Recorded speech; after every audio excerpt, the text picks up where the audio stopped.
અખિલ ભારતીય મજદૂર સંઘ રાષ્ટ્રીય પ્રમુખ।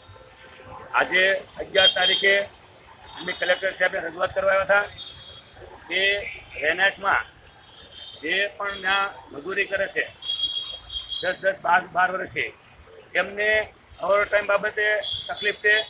2 વર્ષથી ઓવરટાઈમ કર્યો છે એ છતાં એના જે પૈસા છે એ પણ નથી ચૂકવવામાં આવ્યા અને દીઠ પ્રતિદિન જે મજૂરો છે ત્યાં એને માનસિક ટેન્શન આપવામાં આવે છે કે ધમકીઓ આપવામાં આવે છે અને એમને એમ કહે છે તમારી બદલી બોમ્બે કરી નાખી છે। હવે આ લોકો માન 10-12 પગાર હોય અને એમ કે તમારી બદલી કરી નાખી છે, 8,000 પગાર હોય એમાં એમ કે તમારી બોમ્બે બદલી કરી નાખી છે, એ રીતે છૂટા કરી દેવામાં આવે છે। એટલે અમે આજે કલેક્ટર સાહેબ આગળ રજૂઆત કરવા આવ્યા છીએ અને જો આ લોકોને 10 દિવસમાં જો ન્યાય નહીં મળે તો આગળની કાર્યવાહી ઉપવાસ પણ શરૂ કરશું, ધરણા પણ કરશું।